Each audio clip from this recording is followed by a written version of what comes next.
99% saturasi oksigen. Assalamualaikum warahmatullahi wabarakatuh. Kembali bersama saya Dr. Dilan, sang observer of life.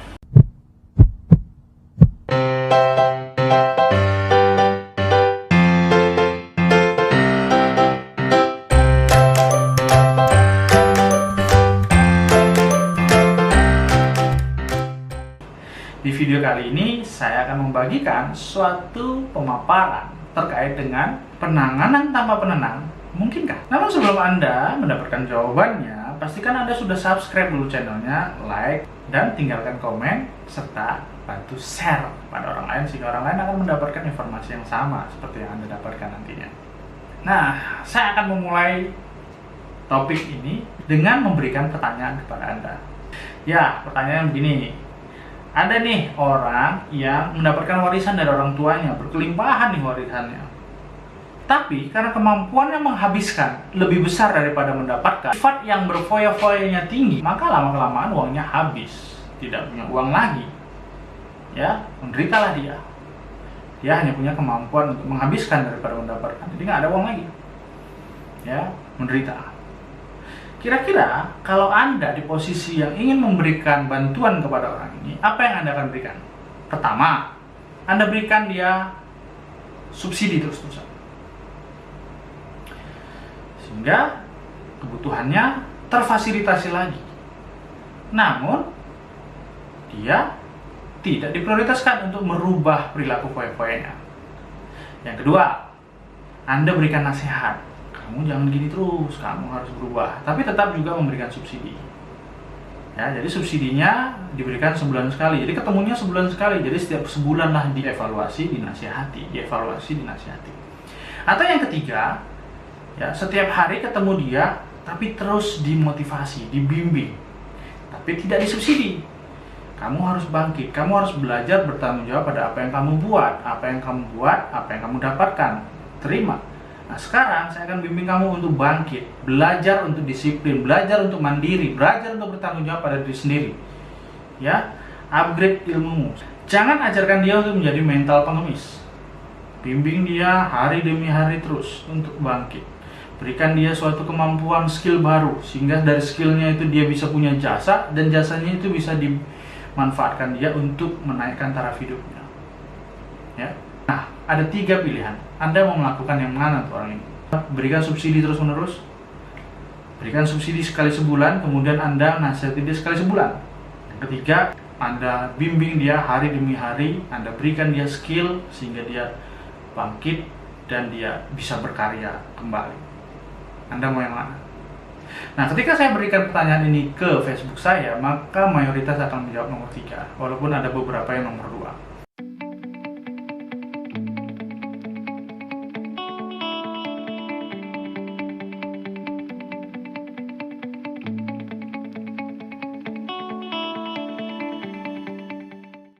Tapi nomor 1 sama sekali tidak ada.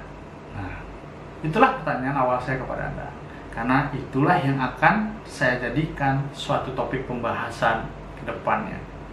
Ini adalah kisah yang saya analogikan ke dalam suatu cerita, yang mana cerita ini adalah kasus yang sering ditangani di ruang praktek saya. Anxietas disorder, kecemasan berlebihan, insomnia, tidak bisa tidur, depresi, ya, menyalahkan diri sendiri, merasa nggak berharga, ya, atau mungkin ada keinginan untuk mengakhiri hidup. Untuk bisa memahami itu, kita harus bahas dulu tentang apa itu penyakit. Penyakit yang tentunya yang akan saya bahas di sini adalah penyakit manusia, bukan penyakit hewan ataupun tumbuhan, karena saya dokternya manusia. Ya, nah manusia, kita harus bisa dulu nih mengenal manusia. Manusia itu siapa sih? Dulu yang saya pelajari, manusia itu adalah kumpulan organ. Ada mata, hidung, tenggorokan, mulut, ya, lambung, paru, jantung. Kemudian dari organ itu ada lagi namanya jaringan. Jadi jaringan ya membentuk organ. Jaringan itu sendiri itu ternyata kumpulan sel. Ya. Sel itu sendiri itu kumpulan gen. Jadi kalau melihat sakit, kalau melihat pasien sakit, itu yang dilihat komponen mana nih yang terganggu. Coba cek, organnya terganggu kah? Wah, di scanning lah, otaknya gimana? Ya, kemudian lambungnya gimana? USG, di EKG, jantungnya, itu organnya. Kemudian jaringannya kan terganggu, itu dilakukan biopsi. Oh, ini jaringannya tumor nih, gitu. Nah, di biopsi. Kemudian di sel, gimana sel darah putihnya, gimana eritrositnya, sel darah merahnya, itu dengan pemeriksaan mikroskop. Nah, sekarang ada lagi pemeriksaan dengan melakukan pemeriksaan gen, ya. Jadi dilihat apakah gen yang terganggu, apakah sel yang terganggu, apakah jaringan yang terganggu, apakah organ yang terganggu. Nah, kalau terganggu, itulah yang membuat pasien jadi sakit.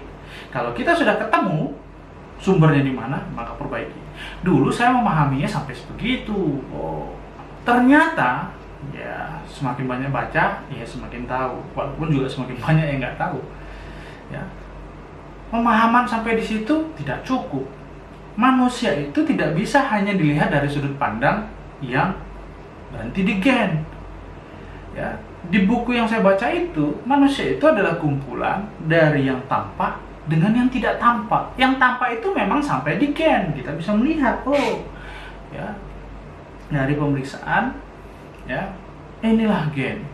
Jadi apakah terganggu, tidak terganggu, bisa dilihat dari pemeriksaan. Kemudian ternyata ada satu lagi yang namanya tak tampak. Jadi manusia itu kumpulan yang tampak dengan yang tak tampak. Jadi nggak bisa dipisahkan, berhenti sampai gen saja kita melihat orang sakit. Ternyata ada yang tak tampak. Apa itu tak tampak? Ya itulah, di situ ada keyakinan, di situ ada pemikiran, di situ ada perasaan. Itu tidak bisa nampak.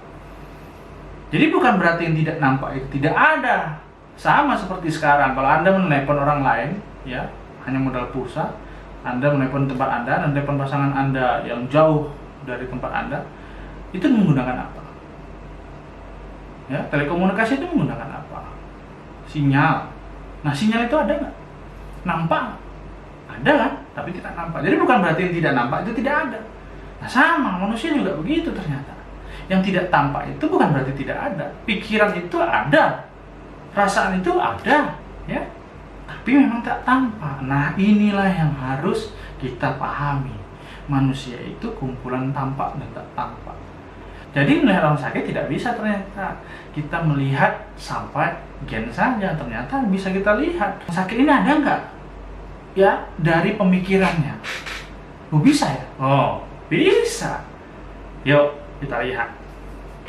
Nah, sekarang bayangkan, nih ada orang yang beragama Hindu dan beragama Muslim. Diberikan hidangan daging, nasi lah, gitu ya, suruh makan.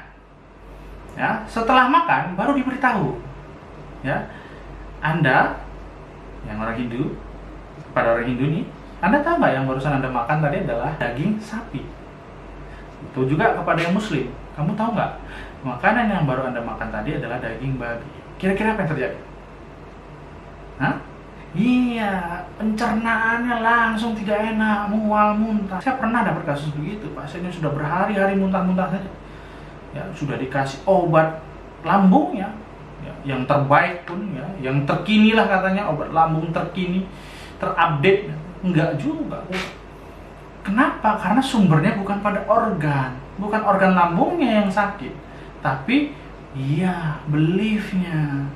Karena meyakini bahwa daging sapi adalah yang sakral bagi umat Hindu, daging babi adalah yang haram bagi umat Muslim. Jadi ketika makanan itu masuk ke dalam tubuh, ketika dia meyakini bahwa dia telah memasukkan hal yang dilarang agama, maka tubuhnya bereaksi.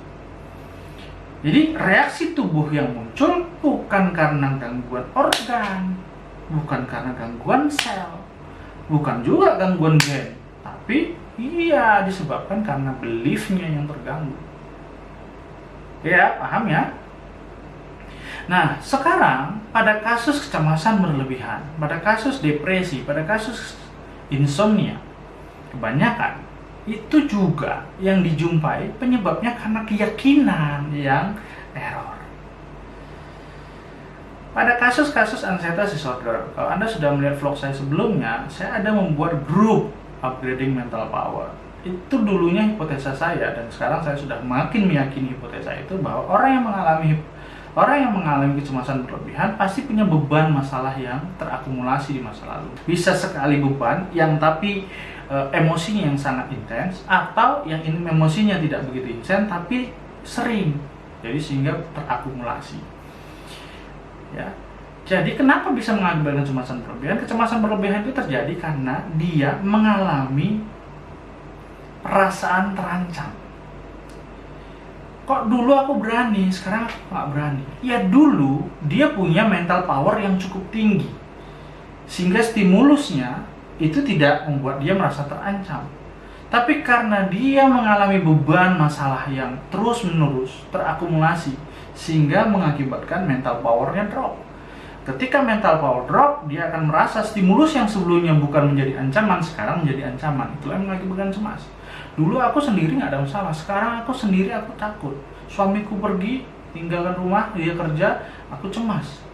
Nah kenapa? Ya karena sekarang sudah mengalami penurunan mental powernya, kekuatan mental sudah lemah, sehingga stimulus saja sedikit yang muncul langsung dia merasa cemas. Contohnya pada kasus fobia, misalnya pada kasus fobia pesawat terbang misalnya. Dulu saya berani, tapi ada suatu ketika saya mengalami turbulensi. Di situ saya ketakutan luar biasa. Nah sejak itu saya nggak berani lagi naik pesawat. Nah, apa yang terjadi?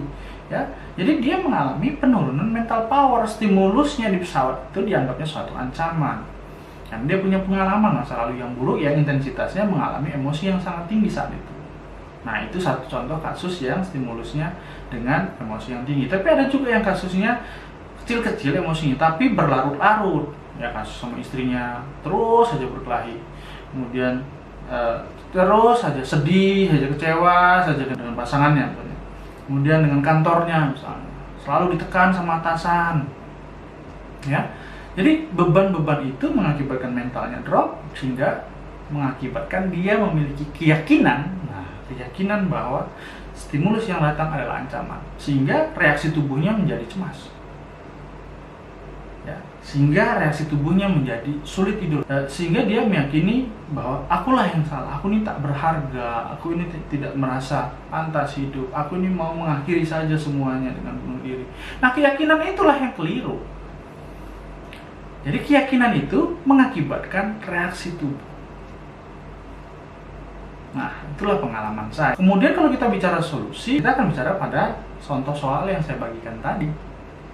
Kalau ada orang yang awalnya berkelimpahan, kemudian dia foya-foya, kemudian dia bangkrut, nggak punya apa-apa, apa solusinya?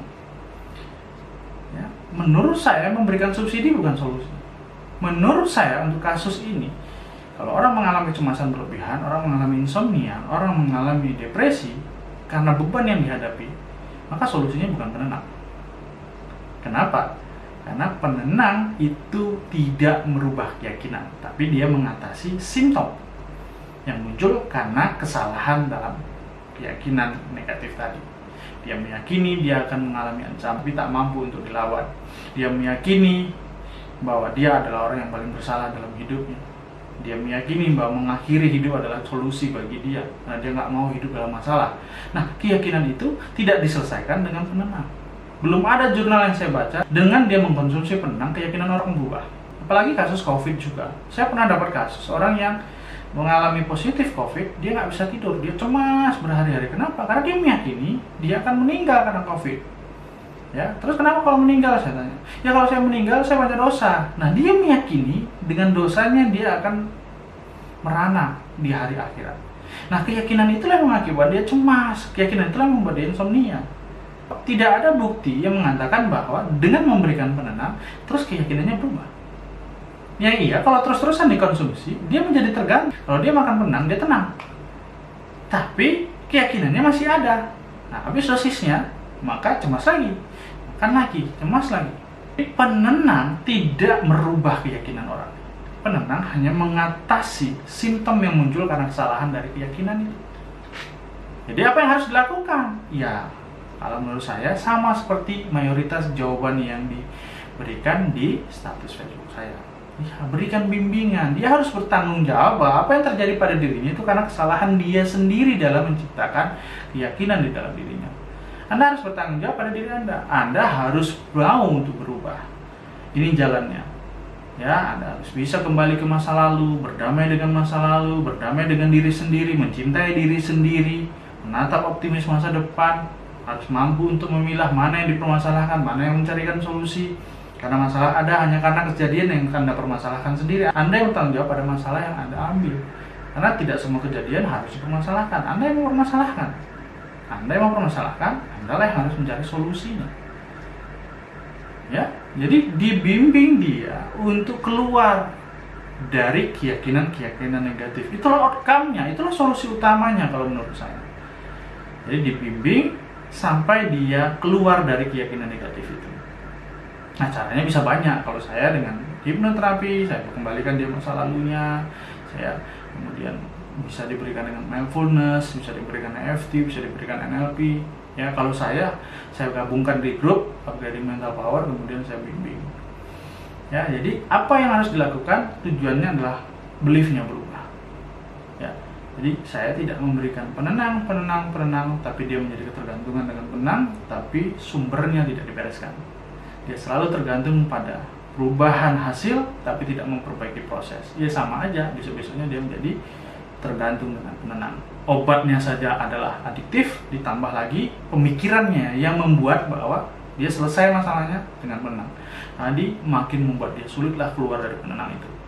Jadi kalau nggak makan obat, dia menjadi gelisah. Akan bertambah kan, permasalahannya adalah yang masa lalu belum beres, tambah lagi dengan ketergantungan penenang. Ya, kenapa? Ya karena dia hanya menggantungkan menyelesaikan masalahnya dengan menyelesaikan simptom, bukan memperbaiki proses. Oke, kalau Anda bertanya teori saya itu apa hasilnya? Ya, Anda bisa lihat vlog saya ini. Ini sudah 10 tahun konsumsi obat penenang. Tidak pernah ketemu saya bimbing di grup, ketemu saya di dalam grup Upgrading Mental Power. Dia di Jakarta, saya di Medan. Ya, dan dia bisa solusinya. Kemudian dia diajarkan bagaimana memaafkan beban masa lalunya, kemudian berdamai dengan dirinya, dan dia selesai. Pernah Anda mengalami suatu permasalahan, anaknya meninggal, tensinya sama sekali tidak relapse. Anda tonton video. Yang berikutnya, nih kasusnya. Memang sama-sama di Medan, tapi ketemu dengan saya hanya pada pertemuan awal. Tapi bimbingan di grup tidak pernah ketemu langsung dengan saya. Saya berikan materinya, kemudian dia pelajari, dia rangkum materi yang saya bagikan, kemudian diaplikasikan ke dirinya sendiri. Setelah sembuh dari NC-nya, apa yang terjadi? Suaminya poligami. Dia tidak relapse. Dia malah berpikir positif, dia harus memperjuangkan untuk bagaimana supaya dia memenangkan pertandingan dengan istri kedua suaminya. Akhirnya istri keduanya yang ditalak suaminya dan kembali kepada dia.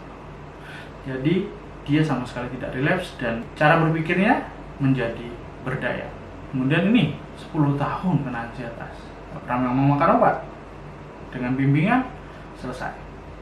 Nah, yang saya lakukan terapi bimbingan itu outcome-nya adalah merubah belief-nya. Dan sama sekali saya tidak menggunakan alprazolam, clobazam, lorazepam, ya, ataupun SSRI, fluoxetine dan lain-lain. Tidak. Kenapa tidak? Ya karena bagi saya kalau sudah dikasih, takutnya dia menjadikan itu sebagai jalan keluarnya. Hanya orang yang mau instan. Jadi kalau dapat obat dia selesai. Tapi bukan itu sumbernya. Sumbernya ada pada prosesnya yang menyebabkan terjadinya simptom. Jadi kalau hanya menangani simptom, ya berarti prosesnya masih terus begitu. Kalau prosesnya masih terus begitu, maka simptomnya akan terus muncul. Bagi saya tidak mau menjadikan pasiennya menjadi tergantung dengan obat, tapi tidak memperbaiki proses. Perbaiki prosesnya, sehingga akan menemukan solusinya.